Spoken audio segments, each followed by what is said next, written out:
Okay, back to my story. Sorry about that. I feel like this car needs to get out of my way. Thank you.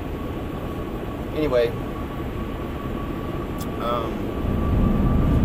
I was with Brianna, and she was taking me to this place because I had a trailer and a pickup that I was borrowing to help these people move, right?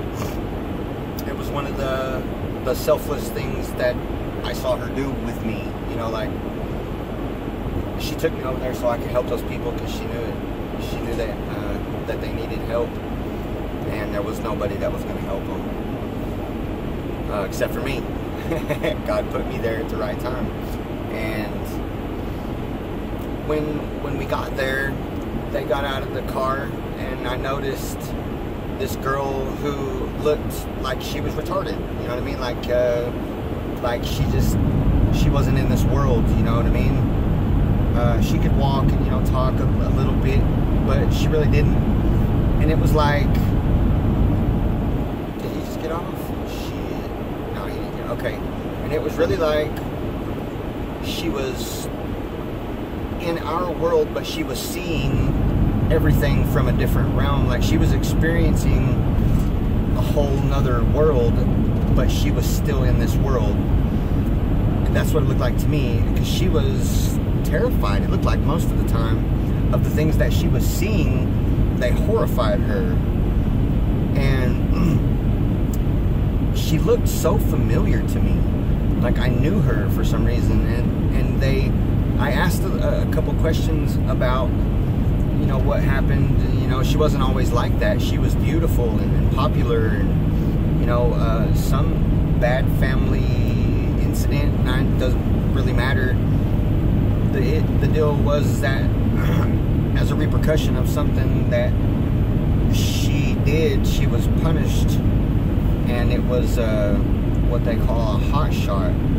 They put powdered bleach in a shot of meth, and if it doesn't kill you, then it makes you like retarded. And it's not just that, it's a dark magic ceremony. It's a ritual that they put someone through, and the initiation rite is to lose your mind. And I think Brianna wanted me to see that, because I know that that's been done to her. She used to laugh about it, but she only remembers, well, maybe, I think it had only happened once. And I think because she kept hanging out with me, that 2 different times they did it to her again, trying to reset her so that she would forget about me.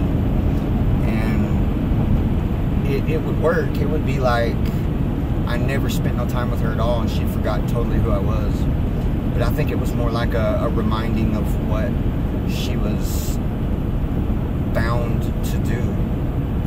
She had made a deal and entered into an agreement with something, a spirit or a person or an idea, and she was loyal to it. She always went back to it, you know what I mean? Like, she never would run to me. She ran to whatever that was. And I always gave her credit for her loyalty to her faith and what she has faith in. And I think she's just wicked. She's a wicked person, and her job is to facilitate darkness in this life, and she's very good at it, but she hates herself for it. Anyway, Brianna's not what I wanted to talk about. This girl, I don't remember her name, so they start telling me all this stuff that happened to her, and at that moment I was sitting there on the couch, and I looked up at her, and she was like standing in an entryway from a hallway to the like living room of the house, and I felt and I heard God say to me very clearly, "Son, walk over there, lay your hands on that girl, and pray for her, and I'll heal her, and I'll heal this entire family because of it. And the miracle that I do through you will change their entire lives." And it was like, that's how God speaks. It comes all in a moment. It doesn't come in words. It comes as an idea, as a this is what I want you to do, and you have the total picture of it immediately. That's how God speaks to you directly. He speaks in many, many ways, but that's words. God doesn't speak in words. He doesn't speak English. You know what I mean? He has a divine language, which is what we experience when you get that. But I hesitated. I let fear in, and I doubted, and I had unbelief. And I thought, what would they think? What would they think if God didn't do it? You know? And I didn't do it. And I regret that moment. It is like the only moment of my life that I regret. And I've done some things I'm not proud of. But that moment, I would go back in time and change. Because it still affects me now. Not to mention that thinking that girl could be healthy and happy and whole right now, but maybe they would have killed her. You know, I mean, I don't know. God knows. But those are the kinds of things that I don't want to miss. I don't want to miss anything that God's Spirit is showing me or doing through me or taking me to or teaching me, even if it's darkness, even if it's a devil worshiper that really wants me to die, you know, although they keep their intentions pretty hidden, but it's nothing for Spirit to see.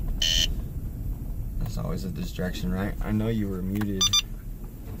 Anyway, I think that I missed a beautiful opportunity there, and most of all, what it's done is it gave me doubt. It let doubt in my life, and I doubted the abilities that I've been given as a healer, and I had to relearn who I was, kind of, because I'm just gonna park over here, right? Okay, I don't know what they're doing. Anyways, but it's cool because he's probably gonna call me. But anyways,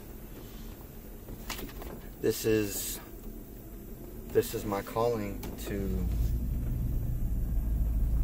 heal people, to lay hands on the sick and see them recover, and to do all the things that Jesus did while he was here. And for some people that may sound like a tall order, to be like God.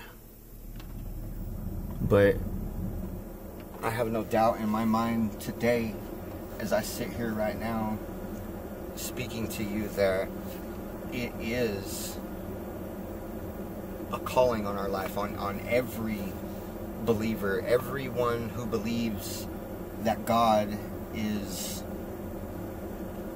the ultimate power, the source energy, or the Buddha.